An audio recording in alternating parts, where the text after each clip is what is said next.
नमस्कार विद्यार्थी मित्रांनो.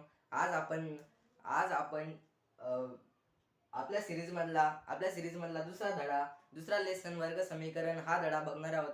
तर पुढे जाण्याच्या अगोदर आपली नेहमी सारखीच रिक्वेस्ट तुम्हाला की तुम्ही जर चॅनल नवीन असाल तर चॅनल तुम्ही सबस्क्राईब करा आणि त्याच्या शेजारचं बेल आयकॉनचं बटन दाबायला विसरू नका. आणि जर तुमच्या नातेवाईकांमध्ये किंवा मित्रमैत्रिणींमध्ये जे 10वीला असतील त्यांना हा व्हिडिओ तुम्ही शेअर करा. जास्तीत जास्त या व्हिडिओला शेअर करा. तर चला बघूया आपण वर्ग समीकरणे धडा दुसरा. तर यामध्ये आपण सर्वप्रथम बेसिक गोष्टी समजून घेऊ. तर बेसिक गोष्टी काय तर बघा,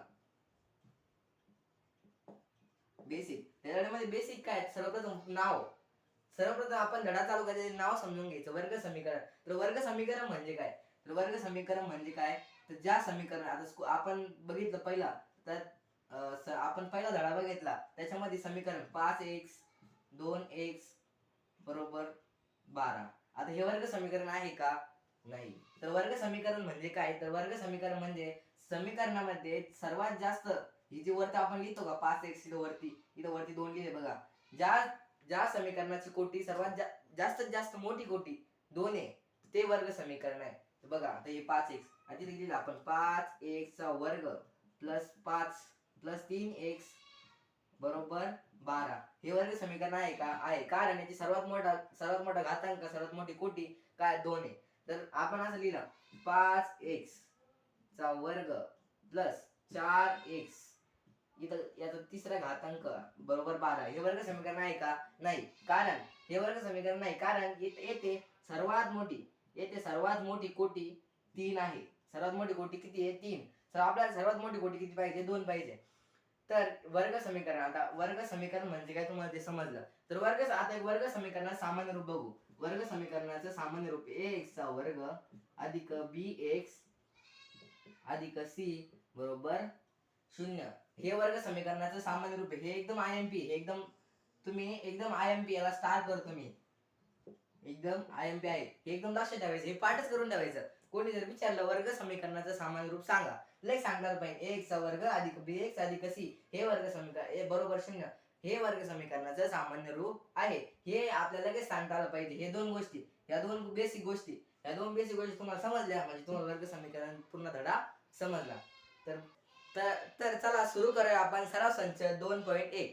तर 2.1 मधलं पहिलं गणित, कोणतेही दोन वर्ग समीकरण. मी तुम्हाला स्टार्टिंग सांगितलं बेसिक गोष्ट, कोणतेही दोन वर्ग समीकरण कसे पाहिजे. वर्ग समीकरण म्हणजे काय, तर आपण जे समीकरण लिहितो त्या समीकरणाची कोटी आपल्याला किती पाहिजे, 2 पाहिजे. त्या समीकरणाची कोटी 2. हे वर्ग समीकरण नंबर 1. आता 2 लिहायचे ना, मग दुसरं, हे सर्व विद्यार्थ्यांचे वेगवेगळे उत्तर असू शकतात, टेन्शन घ्यायची गरज नाही. 2x चा वर्ग अधिक 3y प्लस 0 बरोबर 12.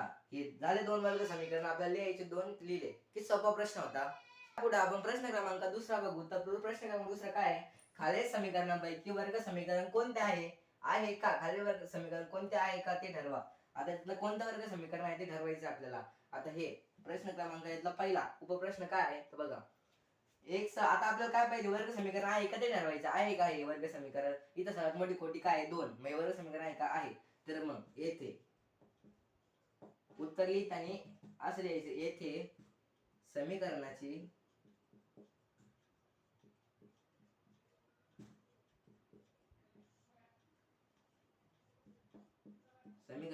कोटी 2 आहे.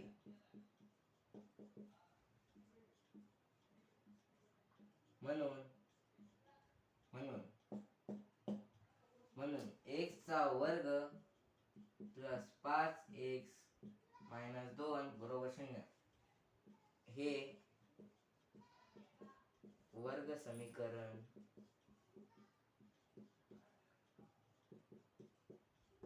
आहे. असं उत्तर लिहायचं. उत्तर पूर्ण वाक्यामध्ये लिहायचं. येथे समीकरणाची कोटी 2 आहे. इथे समीकरणाची कोटी कोटी म्हणजे सर्वात मोठा घातांक. येथे समीकरणाची कोटी काय आहे, समीकरणाची कोटी 2 आहे. म्हणून x चा वर्ग plus 5x minus 2 is equal to 0. हे वर्ग समीकरण आहे. आता हे बघू, प्रश्न क्रमांक पहिला झाला. आता दुसरा, तर इथं पण तेच लिहायची, समीकरणाची कोटी काय 2. मग हे पण आहे. मग येथे समीकरणाची कोटी 2 आहे म्हणून y चा वर्ग बरोबर 5y मायनस 10 हे वर्ग समीकरण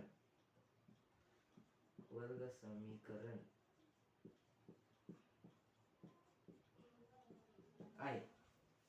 एकदम मोठं पूर्ण वाक्यामध्ये उत्तर लिहायचं.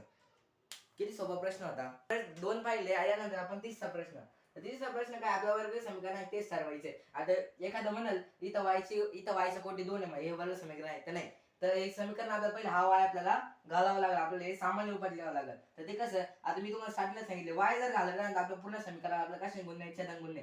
छेद काय वाय मग y चा वर्ग गुणिले y प्लस 1/y गुणिले y बरोबर 2 गुणिले y.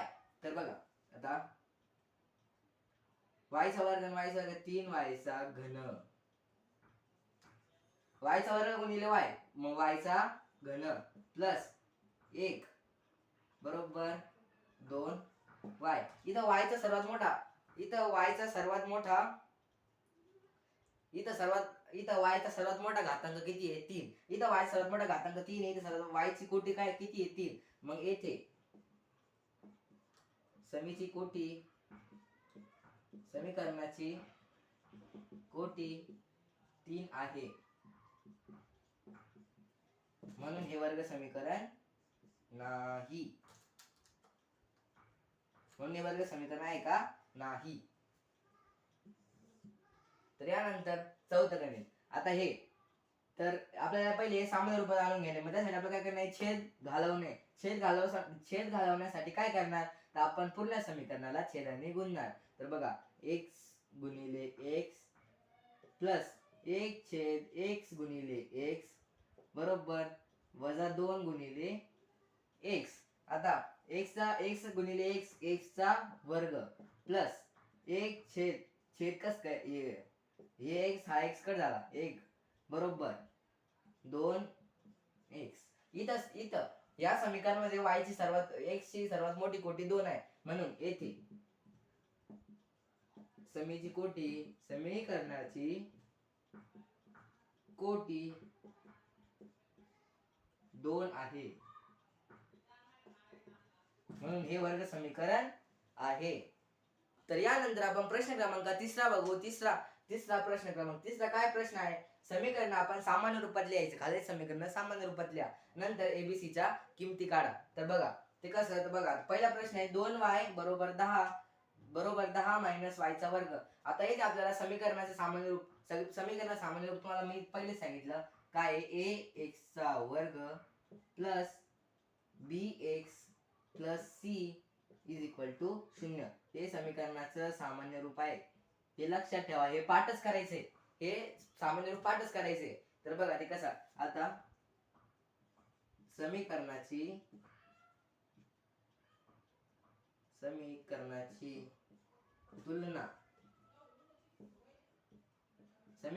तुलना ax चा वर्ग अधिक bx अधिक c बरोबर 0 शी करून समीकरणाची तुलना या जी समीकरण आहे समीकरणाची तुलना ax चा वर्ग अधिक bx अधिक c इज इक्वल टू 0 शी करून या समीकरणाची तुलना याच्या सोबत करायची. आपल्याला समीकरणाची तुलना कसं होईल ते पहिले ax चा वर्ग आपल्याला सगळ्यात पहिले काय पाहिजे वर्ग पाहिजे. मग इथं y चा वर्ग नंतर काय पाहिजे bx. मग आपल्याला दुसरा पण चल पाहिजे. तर चल हे 10 आहे का नाही तर चल इथं काय y 2y या साईडला प्लस या साईडला आणि मायनस मग मायनस 2y. नंतर काय कॉन्स्टंट संख्या आपली काय 10 चल आहे याच्यात नाही मग कॉन्स्टंट संख्या आपली काय 10 मग प्लस 10 आणि बरोबर 0 झाली. याची तुलना झाल्यानंतर आपल्याला a b c च्या किमती काढायच्या आहे. तर बघा आता x चा वर्ग म्हणजे y चा वर्ग x म्हणजे y आणि नंतर c म्हणजे 10. आपल्याला a b c च्या किमती काढायच्या. मग a बरोबर म्हणजे x च्या शेजारी y च्या वर्गाच्या शेजारी काय आहे काहीच नाही म्हणजे 1 आहे. जिसका कोई नहीं होता उसका 1 होता है. मग 1. नंतर बी बी बी मग x 2y मग x आहे y, x म्हणजे y मग x च्या शेजारी b आहे मग y च्या शेजारी किती आहे 2 मग b ची किंमत आली 2. नंतर c ची किंमत काय आहे 10 कारण कॉन्स्टंट संख्या काय आपल्या याच्यात 10 झाले आपले ABC ची किंमत आहे. किती सोपं गणित होतं. गणित एकदम सोपे असतात ते, याच्यात काहीच करायचं टेन्शन नसतं. फक्त आपल्याला काय करायचंय, आपल्याला फक्त समीकरणाचं आपल्याला फक्त सामान्य रूप पाठ करायचं आहे. तर यानंतर आपण उपप्रश्न क्रमांक दुसरा बघू. तर उपप्रश्न क्रमांक दुसरा काय आहे, x - 1 ब्रॅकेट मध्ये यांचा वर्ग आहे बरोबर 2x + 3. इथं आपण 8वी ला शिकलेलं सूत्र आपल्या इथं वापरायचं आहे. 8वी सूत्र आपण वापरलं होतं काय, a - b ब्रॅकेट मध्ये यांचा वर्ग, याचा विस्तार कसा होतो, याचा विस्तार होतो a चा वर्ग - 2ab प्लस b चा वर्ग. तसंच आपल्याला याचा विस्तार करायचा आहे बघा, x - 1 याचा वर्ग बरोबर पहिल्या पदाचा वर्ग म्हणजे x चा वर्ग मायनस 2 जसेच्या तसे 2 तसे नंतर ab चा गुणाकार x गुणिले 1 x च होणार मग प्लस 1 चा वर्ग 1 म्हणजे आपण 1 चा वर्ग याचा विस्तार लिहिला.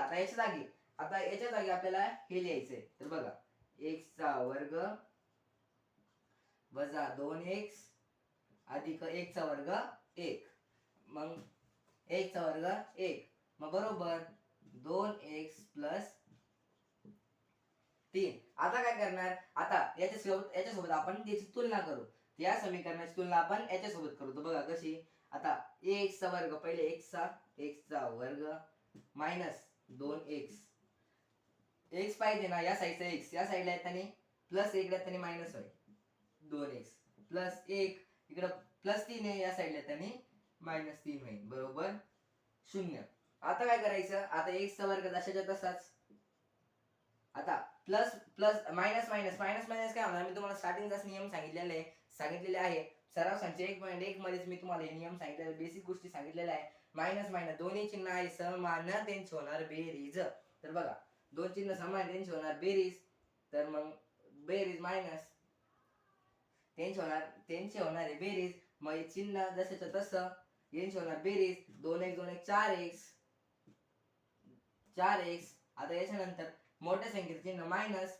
आता एक चिन्ह कसे आहे चिन्ह आहे भिन्न, मग चिन्ह भिन्न असल्यास यांची काय होणार आहे वजाबाकी होणार आहे. मग एकातून 3 जात नाही, तीनातून 1 काढायचा, मोठ्या संख्येचे चिन्ह मायनस 2 बरोबर 0. झालं आपल्या समीकरणासोबत त्याची तुलना. मग आता काय करायचं, आपल्याला ABC च्या किमती काढायच्या. तर कशा, तर मग समीकरणाची तुलना ax चा वर्ग अधिक bx अधिक c शी करून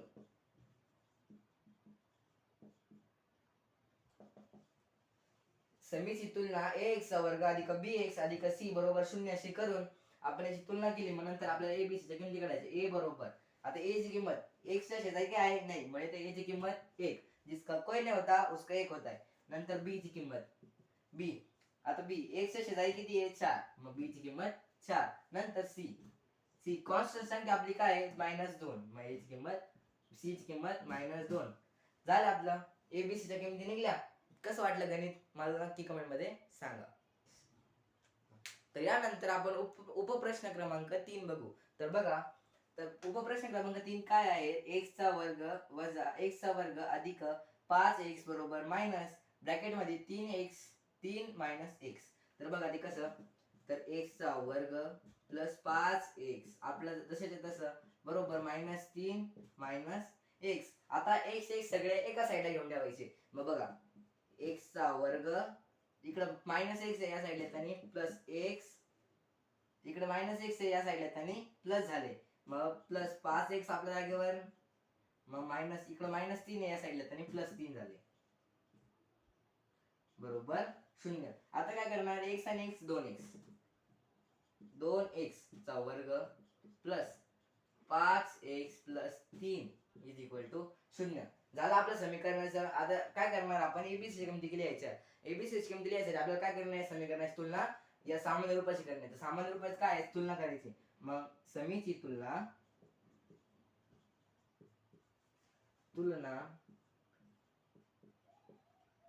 ax चा वर्ग bx अधिक c इज इक्वल टू 0 शी करून a बरोबर, आता a ची किंमत आपल्याला एबीसी ची किंमती काढायच्या. तर a ची काय किंमत येईल बघा, x चा वर्ग शेजारी किती आहे 2, 2 b ची किंमत x चा शेजारी किती आहे 5, b ची किंमत 5. नंतर c कॉन्स्टंट संख्या काय आपली 3, मग c बरोबर 3. तर कसं वाटलं गणित मला कमेंट मध्ये नक्की सांगा. तर या पुढचे गणित सेम याच प्रोसेसने सोडवायचे. तर काहीच फरक नाही, काहीच टेन्शन, काही गरज नाही दुसरी पद्धत वापरायची. याच पद्धतीने आपल्याला याचे पुढचे गणित सोडवायचे आहे.